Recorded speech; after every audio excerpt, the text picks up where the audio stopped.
자, 이 시간 우리 성령으로 충만함을 이라는 제목으로 말씀을 드립니다. 우리 마가의 다락방, 기도의 다락방이 있어야 된다라고 여러분들에게 말씀을 드렸습니다.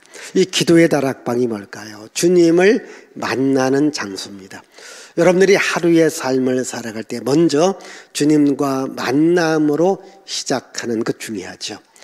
예수님께서 부활하시고 승천하기 직전에 제자들에게 예루살렘에 머물러 내가 너희들에게 성령을 보내줄 텐데 성령이 임하면 성령의 능력을 받고 움직여라, 이렇게 말씀을 하셨죠. 그래서 이제 제자들은 마가의 다락방에서 이제 성령 오기를 기다렸습니다.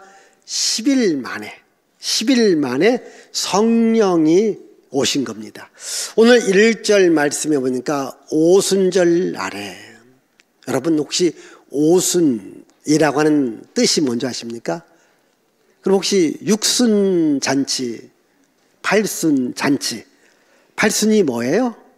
80, 육순은 60, 오순은 50입니다.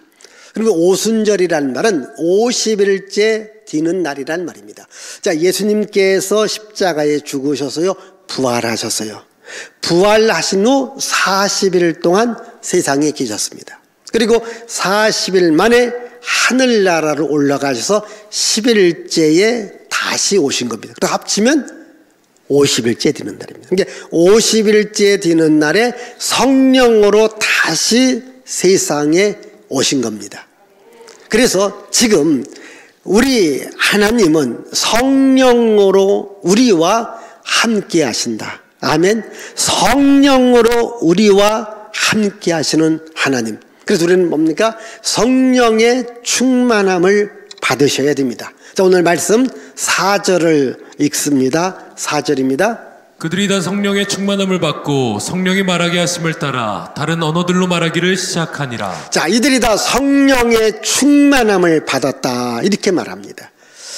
이 성령 충만함을 받고 제자들이 활동하기 시작합니다. 오늘 우리 그리스도인들은 무엇보다도 성령으로 충만함을 받으셔야 됩니다. 사람은 육체와 영혼으로 되어져 있습니다. 육체는 육신적인 영역이 있습니다.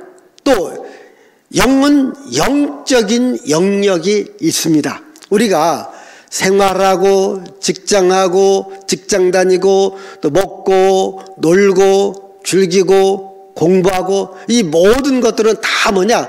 육신적인 영역입니다.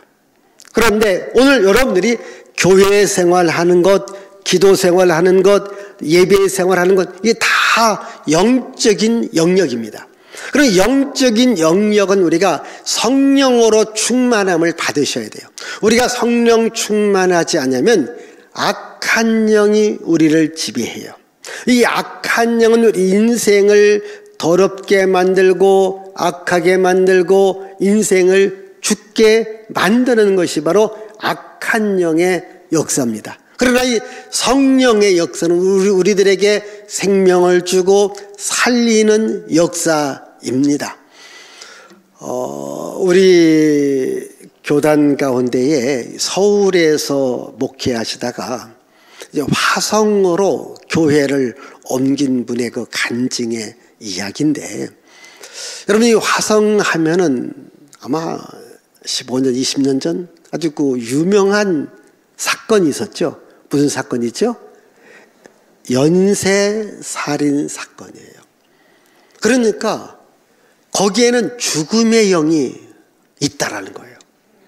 근데 목사님이 교회를 이전했는데요, 야, 교회까지 죽음의 영이 찾아오더라는 거예요.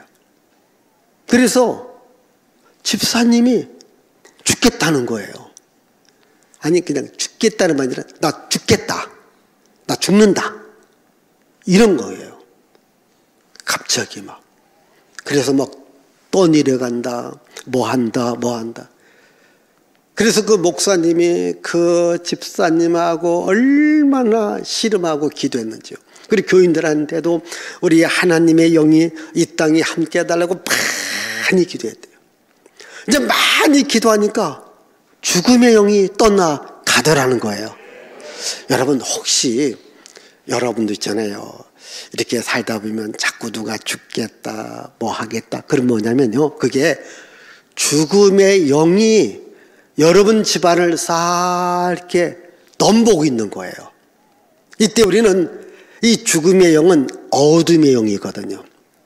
그때에 성령의 불이, 성령의 빛이, 성령의 은혜가 들어가야 이 죽음의 영들이 떠나가는 거예요. 이게 영적 영역이거든요. 그래서 우리가 이 성령 충만해야 되는 거죠. 왜? 성령 충만하지 않으면 이 악한 영들이 우리를 장악하는 거예요. 우리를 지배하는 거예요. 여러분, 어둠은요, 빛이 있으면 물러가는 겁니다. 혹시 여러분 가정에서도, 직장에서도, 여러분 삶의 공간에서도 뭔가 자꾸 이렇게 이 죽음의 영 같은 것이 올 때가 있어요. 이때는요, 여러분들이 성령님을 사랑하시고 성령의 충만함으로 이런 악한 영, 죽음의 영을 다 몰아낼 수 있기를 바랍니다. 지금 제자들도 성령 충만 받으니까요, 과거에는 죽음이 무서웠는데 이제 죽음이 두렵지 않더라는 겁니다. 그래서 우리 예수 믿는 사람들은요, 항상 성령으로 충만해야 돼요. 자, 여러분, 예수님께서 세례받고 난 후에 성령의 충만함을 입어요. 그리고 예수님께서 이제 사역을 할 때도 주의 성령이 함께 할 때에 그가 본격적인 사역을 합니다. 우리 한번 누가복음 4장 1절하고 우리 18절 말씀 같이 읽습니다. 예수께서 성령의 충만함을 입어 요단강에서 돌아오사 광야에서 40일 동안 성령에게 이끌리시며 주의 성령이 내게 임하셨으니 이는 가난한 자에게 복음을 전하게 하시려고. 예, 여러분, 예수님도요, 이 땅에서의 모든 그 활동은요, 성령을 입어 성령의 능력을 받아 움직였다는 거예요. 여러분, 예수님도 이 땅에서 이 성령의 능력을 받고 움직였다면 우리는 당연하게 성령의 능력을 공급받고 우리는 신앙생활을 해야 됩니다. 그럼 성령의 능력을 어떻게 공급받습니까? 여러분, 항상 이렇게 말하십시오. 성령님 사랑합니다. 성령님 환영합니다. 성령님 모십니다. 성령님 저와 함께하여 주시옵소서. 그래, 늘 말씀을 읽으십시오. 늘 기도하십시오. 그럼 성령의 기름부심이, 성령의 충만함이 여러분들에게 함께하리라 믿습니다. 예수님보다 6개월 앞에 오신 분이 세례 요한입니다. 여러분, 세례 요한은요, 모태에서부터 성령 충만함을 받았습니다. 그럼 그가 모태에서 성령 충만함을 받았다고 하는 것은 그의 아버지, 그의 어머니도 성령으로 충만했음을 보게 되어지거든요. 우리 성경 말씀 한번 누가복음 1장 15절에서부터 우리 9절 계속 읽습니다. 이는 그가 주 앞에 큰 자가 되며 포도주나 독한 술을 마시지 아니하며 모태로부터 성령의 충만을 받았다. 자, 47절입니다. 41절. 엘리사벳이 마리아가 무난함을 들음에 아이가 복중에서 뛰는지라 엘리사벳이 성령의 충만함을 받아. 자, 67절입니다. 그 부친 사가랴가 성령의 충만함을 받아 예언하여 이르되. 자, 여기 그 사가랴라고 하는 사람은 아버지고 엘리사벳은 이제 어머니예요. 그러니까 이 두 사람이 결혼했는데 성령 충만한 삶을 살다 보니까 임신했는데 아이도 성령이 충만하더라는 거예요. 오늘 여기 계신 여러분, 혹시 앞으로 이렇게 아이를 낳으실 분들도요, 그냥 저가지 마시고요, 기도 많이 하시고 말씀 많이 읽고요, 성령 충만한 가운데 한번 임신을 하세요. 그러면요, 아이가 달라집니다. 진짜 달라진다니까요. 우리 교회가 저쪽 조립식이 있었을 때에 어느 한 그 집사님이 간증을 해요. 진짜 첫 아이하고 둘째 아이하고 확 차이가 나더라는 거예요. 이게 둘째는 우리 교회에 와서 낳는데 말씀 듣고 정말 기도하고 성경을 많이 읽었대요. 이게 임신 중에. 그랬는데 아이가 태어나고 조금 이렇게 말도 배우고 하다 보니만요, 그렇게 말씀을 좋아하고 또 말씀을 잘 알더라는 거예요.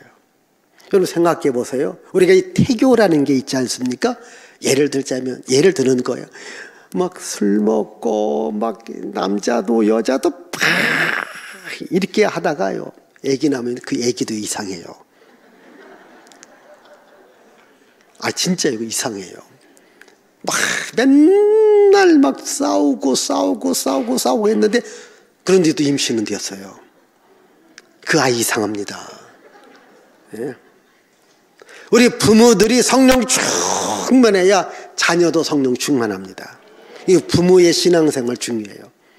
저는 2023 우리 목양교회 전 우리 가족들이 예수님 다 믿어야 돼요. 교회로 다 나와야 돼요. 우리 가족들이 성령 충만해야 돼요. 자, 우리 한번 예배소서 5장 18절을 보십시다. 술 취하지 말라. 이는 방탕한 것이니 오직 성령으로 충만함을 받으라. 자, 여러분, 술 취하지 말라. 이건 세상 것에 취하지 말라. 오직 성령으로 충만함을 입으라는 거예요. 여러분, 우리가 세상 것도 우리가 필요하지겠지만 먼저 우리는 성령으로 충만해야 됩니다. 이게 오순절 마가의달 학방에 바로 성령이 임했을 때에 그 모두는 다 성령의 충만함을 받았다라는 거죠. 그래서 우리 목양교인들이 2023년 성령으로 충만해서 성령님과 함께 길을 가고 성령님과 함께 일을 할 수 있기를 바랍니다. 그러면 성령님께서 여러분의 삶의 은혜와 생명과 복을 주시리라 믿습니다. 자, 성령이 임했었을 때에 가장 첫 번째 나타나는 증거가 뭐였느냐? 우리 한번 4절의 말씀을 봅시다. 4절. 그들이 다 성령의 충만함을 받고 성령이 말하게 하심을 따라 다른 언어들로 말하기를 시작하니라. 자, 성령을 받았는데요, 뭐냐? 같은 말을 하더라는 거예요. 우리 한번 같은 성경입니다. 11절입니다. 11절. 그레데인과 아라비아인들이라 우리가 다 우리의 각 언어로 하나님의 큰 일을 말함을 듣는도다 하고. 자, 우리가 각자의 언어로 하나님의 말씀을 듣습니다. 무슨 말이냐면요, 지금 베드로가 성령 충만받고 설교를 했는데 지금 베드로의 설교를 듣는 사람들이 10개 나라 이상 사람들이 모였습니다. 예를 들자면 이 시간 여기 뭐 미국인이라든가 중국인이라든가 일본인이라든가 필리핀인이라든가 독일인이니까 제가 설교를 하면요, 그분들을 하나도 못 알아들어요. 그렇지 않겠습니까? 그런데 성령이 임했었을 때에 성령을 받은 사람들이 베드로가 설교했을 때 각 나라에 온 사람들이 다 그 말을 알아듣더라는 거예요. 그러니까 성령이 임하면서 뭔가면 말이 통하기 시작하더라는 거예요. 말을 알아듣기 시작하더라는 거예요. 중요한 얘기는 오늘 여러분들이 하나님의 말씀을 우리가 들어야 됩니다. 그리고 하나님과 말이 통해야 됩니다. 여러분들이 하나님과 말만 통하면 됩니다. 우리가 보통 그렇게 말을 해요. 부부지간이든 자녀와의 관계든 이웃과의 관계든 친구와의 관계든 소통의 부재다. 서로 말이 안 통한다고요. 말이 안 통하면 문제가 풀어지지 않습니다. 오히려 문제가 더 생깁니다. 근데 말이 통하기 시작하면 문제는 해결되게끔 되어져 있습니다. 혹시 여러분 이런 생각 해봤습니까? 왜 말이 다를까? 왜 영어가 있고 중국어가 있고 일본어가 있고 각 나라마다 왜 언어가 다를까? 언제부터 언어는 달라졌을까? 혹시 여러분 이런 생각해 보셨나요? 여러분, 하나님께서 천지 만물을 창조했을 때 말이 하나였습니다. 다 하나의 말로 다 통합니다. 그런데 언제부터 말이 달라지기 시작했느냐? 바벨탑을 쌓은 그 중간입니다. 바벨탑을 쌓는 중에 말이 달라집니다. 왜 말이 달라집니까? 여러분, 바벨탑이라는 것은 뭐냐면 그 앞에 노아의 홍수의 방주가 있어요. 그런데 하나님을 대적하자고 하는, 그래서 쌓은 것이 뭐냐면 바벨탑이에요. 어제 바벨탑은 하나님을 대적하는 행위입니다. 하나님을 무시하는 행위입니다. 그래서 바벨탑을 쌓고 우리가 하나님이 어떠한 일을 하더라도 하나님의 심판을 받지 않는다, 이렇게 생각한 거예요. 근데 하나님께서 이 인간의 계획을 다 알고 어떻게 하셨는가? 자, 우리 한번 창세기 11장 9절 우리 다 같이 읽어보십시다.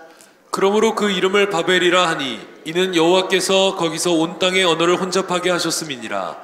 여호와께서 거기서 그들을 온 지면에 흩으셨더라. 예, 이 바벨탑을 쌓고 있는 중인데 하나님께서 그들의 언어를 혼잡하게 합니다. 보십시다. 자, 이제 제가 지도자입니다. 물 좀 갖고 와라. 물통을 갖고 와야 되는데 저 연장통을 갖고 오는 겁니다. 일이 되어야 안 돼요. 안 되잖아요. 저기 나무 좀 갖고 와라. 그렇게 흙을 파 갖고 오는 거예요. 저기 좀 망치 좀 갖고 와라. 톱을 갖고 오는 겁니다. 그러니까 자기들끼리 싸우는 거예요. 야, 이 사람아, 내가 물 갖고 오라고 했지 연장통 갖고 오라고 했느냐? 언제 당신이 연장통 갖고 오라고 했느냐? 물 갖고 오라고 했지. 서로 말이 달라지기 시작하는 거예요. 여기서 나무 갖고 오라고 하면 이쪽은 흙덩어리 갖고 와요. 그러니까 건축이 계속 돼요, 못 돼요? 안 되는 겁니다. 그러니까 그 전까지 말을 하면 통했는데 하나님께서 말을 혼잡시키니까 말이 안 통하더라는 거예요. 그때부터 사람들이 말이 통하는 사람끼리 흩어져서 모이기 시작한 것이 이제 여러 민족이 되어지고 나라가 되어지고 언어가 이때부터 각기 다르게 되었다는 거예요. 그게 바로 바벨탑 사건입니다. 그런데 이 바벨탑 사건을 통해서 언어를 혼잡하게 해서 서로 알아듣지 못했는데 여기 오순절 성령이 임함으로 말미암아 말을 하면은 알아듣더라는 거예요. 예? 말을 하면 알아듣는 역사가 일어나더라는 겁니다. 그래서 여러분, 성령의 역사는요, 서로가 하나 되어지게 하는 역사입니다. 서로가 말을 이렇게 알아들을 수 있도록, 말이 통할 수 있도록 만드는 겁니다. 여러분, 말이 통하면요, 마음이 통합니다. 보십시다. 이 부부지간도요, 참 말 안 통하는 부부 많습니다. 그래 안 그래요? 여러분, 자식도요, 참, 야, 말귀를 못 알아듣냐? 왜 말을 안 듣느냐? 그렇게 싸우지 않습니까?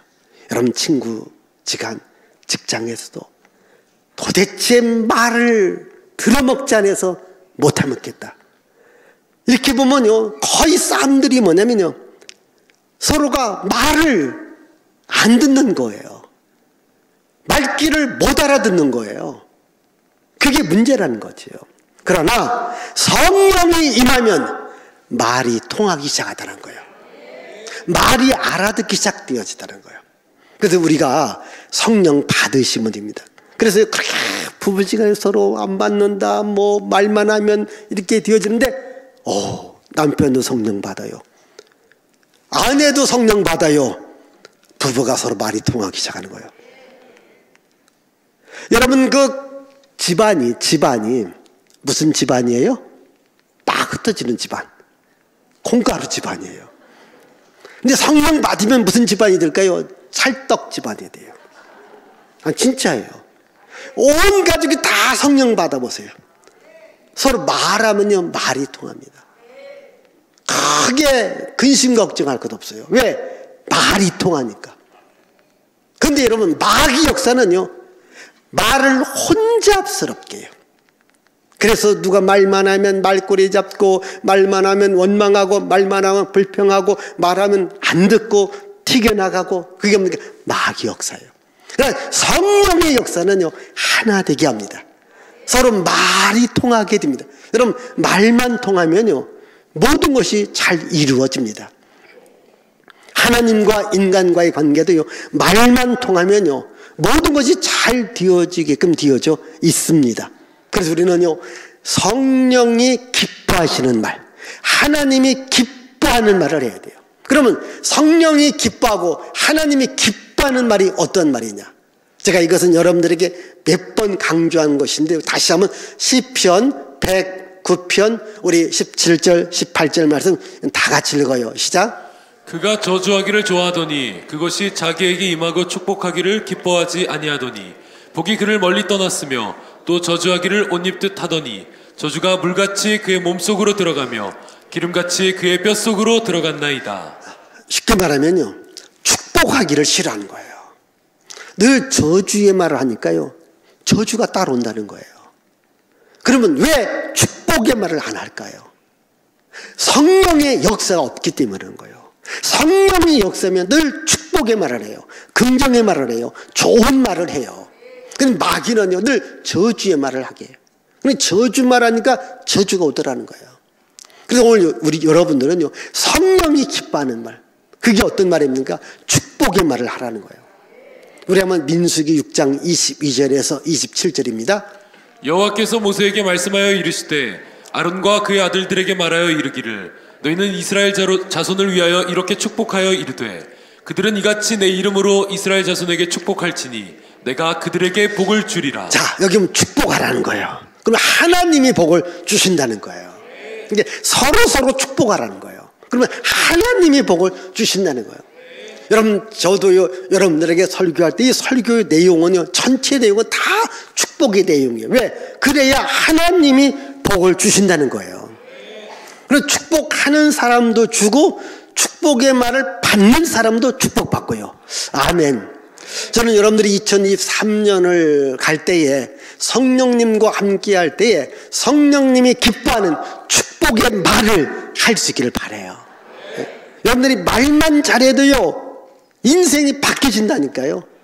이게 성령님이 기뻐하는 말, 하나님이 기뻐하는 말을 하라는 거예요. 그게 무슨 말입니까? 바로 축복의 말, 긍정의 말, 기쁨의 말, 행복의 말, 소망의 말, 비전의 말, 능력의 말입니다. 할 수 있다, 하면 된다, 해보자. 하나님은 나에게 반드시 복을 준다. 예수의 이름으로 원수 마귀는 떠나갈지어다, 가난은 떠나갈지어다, 저주와 재앙은 떠나갈지어다. 이렇게 여러분들 항상 축복의 선언을 하십시오. 그러면 하나님께서 여러분 삶에 복을 주십니다. 그래서 우리가 성령 충만 받은 사람들은요, 말이 달라져야 돼요. 그런데 내가 교회에 다녔습니다, 성령 충만을 받았습니다, 근데 여전히 말이 부정적인 거예요. 말이 원망적인 거예요. 말이 불평적인 거예요. 이러면 안 되는 겁니다. 그래서 여러분들이 말만 들어봐도 저 사람이 성령 충만하게 일하는지 성령 충만하지 못한지를 알 수 있으니까, 혹시 여러분 지금부터 여러분들 혹시 말, 부정적인 말, 원망의 말, 죽겠다는 말, 이런 말 하면 그런 말 하지 말아라. 마귀가 좋아한다. 성령이 기뻐하는, 나는 승리하리라, 나는 건강하리라, 나는 복을 받으리라, 나는 잘 되리라, 우리 집 잘 된다, 우리 회사 잘 된다, 우리나라 잘 된다, 이렇게 축복의 말을 하자고요. 그게 성령의 역사입니다. 이렇게 성령 받고 말이 바뀌어지면요, 뭐가 바뀌어질까요? 인생이 바뀌어집니다. 내 삶이 바뀌어집니다. 여기 이제 제자들이 성령 충만 받았습니다. 보십시다. 복음서에 있는 제자, 마태, 마가, 누가, 요한복음에서 제자들은 예수님을 통해서 3년 동안 교육과 훈련을 받았습니다. 근데 예수께서 십자가에 이제 짊어진다고 하니까 어떤 제자는, 가룟 유다는 예수님을 팔아먹었잖아요. 베드로는 예수님을 부인하고 도망갔잖아요. 다른 제자들도 도망가지 않습니까? 어찌 보면 복음서의 제자들은 약하고 약한 제자였습니다. 그런데 여기 사도행전 2장 성령 받고 난 후에 제자들의 모습은 강하고 담대한 모습, 죽음을 두려워하지 않는 모습을 보게 되어집니다. 이 사도행전 4장에 보면요, 베드로가 복음을 전하다가 지금 말로 말하면 경찰들한테 붙잡힙니다. 다시는 예수의 이름으로 복음 전하지 마시오. 이게 훈방 조치합니다. 한 번만 더 예수의 이름으로 복음 전하면 가만두지 않겠소. 이때에 베드로가 무엇이라고 말하는지 우리 사도행전 4장 우리 18절의 말씀 보십시다. 그들을 불러 경고하여 도무지 예수의 이름으로 말하지도 말고 가르치지도 말라 하니 베드로와 요한이 대답하여 이르되 하나님 앞에서 너희의 말을 듣는 것이 하나님의 말씀을 듣는 것보다 옳은가 판단하라. 예, 그러니까 베드로가 말합니다. 너희들의 말을 듣고 내가 예수 복음 전하지 않는 것이 옳은지, 하나님의 말씀을 듣고 예수 복음 전하는 것이 옳은지 판단. 나는 하나님의 말씀을 듣고 예수 복음 전하리라. 아멘. 담대함이 생긴 거예요. 죽음을 극복할 수 있는 믿음의 힘이 생긴 겁니다. 그렇습니다. 여러분, 예수님의 그 가룟 유다를 제외한 그 제자들이 뭡니까? 예수 복음 전하다가 예수 복음 전하다가 자기 생명을 다 거기 바친 거예요. 그만큼 죽음을 무서워하지 않았다는 거예요. 강하고 담대한 마음을 가지신 겁니다. 여러분도요, 성령 충만 받으면요, 힘이 있습니다. 능력이 있습니다. 담력이 생깁니다. 한번 기도해 보세요. 기도의 다락방에서 기도하셔서 성령 받으면요, 할 수 있다, 하면 된다, 담대한 마음을 가질 수 있습니다. 그뿐 아니죠. 핍박자였던 사울이 변하여 복음 전도자 바울이 되어집니다. 여러분, 이 사도행전 9장에 보면은 이제 사울이라는 건 청년은 예수 믿는 사람들을 잡아 죽이는 일에 앞장을 섭니다. 근데 하나님께서 그 사울을 만나줍니다. 그에게 성령의 능력을 부어줍니다. 그리고 그에게 너는 이제부터 복음 전하는 전도자가 된다. 우리 한번 사도행전 우리 9장 14절 15절 읽습니다. 여기서도 주의 이름을 부르는 모든 사람을 결박할 권한을 대제사장들에게서 받았나이다 하거늘 주께서 이르시되 가라, 이 사람은 내 이름을 이방인과 임금들과 이스라엘 자손들에게 전하기 위하여 택한 나의 그릇이라. 그러니까요, 핍박자였는데 하나님께서 그 인생을 전도자로 바꾸었다고 하는 거예요. 그렇습니다. 예수 믿으면요, 우리의 삶이 바뀌어져야 돼요. 이 사도행전 2장 오늘 읽은 말씀, 오순절에 성령이 임하고 그리고 성령을 받은 제자와 사도 바울을 통해서요, 기독교 역사가 시작되어집니다. 이게 우리가 지금 기독교라고 하지 않습니까? 이 기독교의 출발은 사도행전 2장부터입니다. 사도행전 2장부터 여기서 교회가 시작됩니다. 그 교회가 뭡니까? 기독교입니다. 그래서 이 기독교의 복음이 들어가는 역사가 바뀌어집니다. 오늘날 이 유럽이 우리가 무슨 서양 기독교라고 하지 않습니까? 바로 먼저 유럽의 복음이 전파되어져요. 이 복음이 이제 미국으로 건너가고 미국으로 건너갔던 복음이 대한민국에 온 거예요. 여러분, 이 대한민국의 복음이 들어난 후에 보십시다. 예?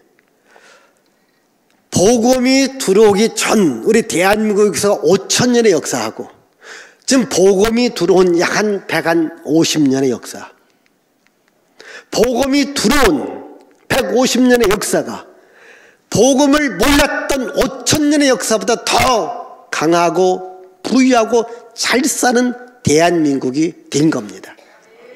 이것은 하나님의 은혜입니다. 제가 이것을 늘 비교할 때는 너무너무 우리는 비교하고 있어요. 왜? 저 북한을 보세요. 여러분, 이따 우리 찬양 부를 겁니까? 1907년 부흥의 역사가 일어납니다. 평양에 대부흥의 역사가 일어난 거예요. 근데 지금은 그 평양이에요. 공산 본부가 있어요. 북한의 공산 본부가 평양에 있어요. 얼마나 못 삽니까? 우리 대한민국하고 비교할 수 없습니다. 그러나 대한민국 전국에 교회가 없는 곳이 없습니다. 여러분, 성령의 역사는 우리를 살게 만듭니다. 잘 되게 만듭니다. 근데 마귀 역사, 악한 영의 역사는 죽이고 멸망시키는 겁니다. 그래서 우리는 성령을 받는 거예요. 여러분, 성령 받는 것은요, 마치 뭐냐면요, 자, 여러분, 여러분들이 지금 예배 끝나고 그냥 한번 부천역을 갔다 오라고 해보십시다. 그럼 여러분, 어떻게 부천역을 갔다 올까요, 여러분? 어디 걸어갔다 오실 거예요? 차 타고 갔다 오실 거예요? 그래도 나는 걸어갔다 오겠다 하시는 분들. 그러면 차 타고 가면, 갔다 오면 몇 분 걸리고, 걸어갔다 오면 몇 분 걸릴까요? 저도 실험을 안 해봤으니까 몰라요. 그러나 어쨌든 차 타고 갔다 오면 뭐 한 30분, 40분이면 올 거예요.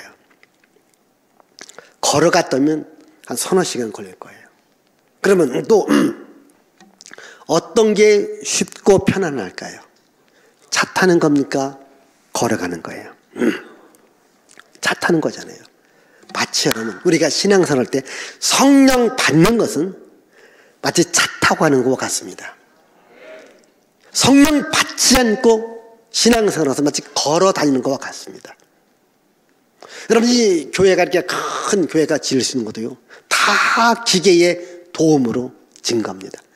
여러분, 우리가요, 이거 세우려고 해봐요. 못 세웁니다. 여러분, 성령의 능력이 임하면 여러분 인생을 업그레이드 시키는데 10배, 100배, 1000배로 업그레이드 시킵니다. 그래서 여러분, 성령 충만해야 되는 거예요. 사람을 살리는 것은요, 사람의 지식이 아니라 예수 생명입니다.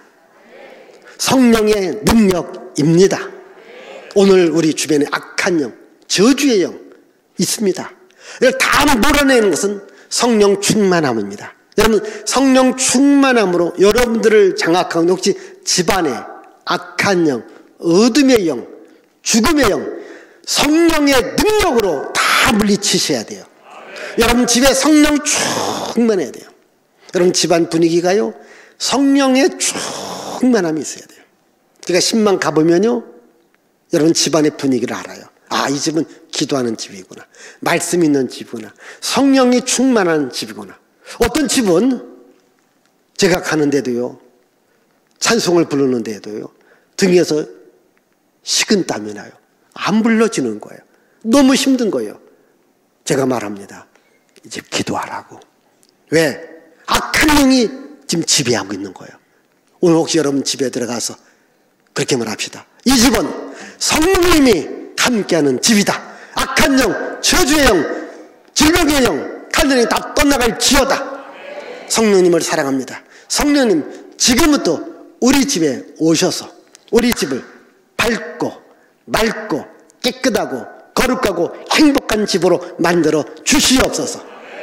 성령의 역사가 여러분 안에, 여러분 집에, 여러분들의 가는 길에 함께하기를 주의 이름으로 축복을 드립니다. 기도합니다. 하나님 아버지, 감사와 찬양과 영광과 존귀를 주께 돌려드립니다.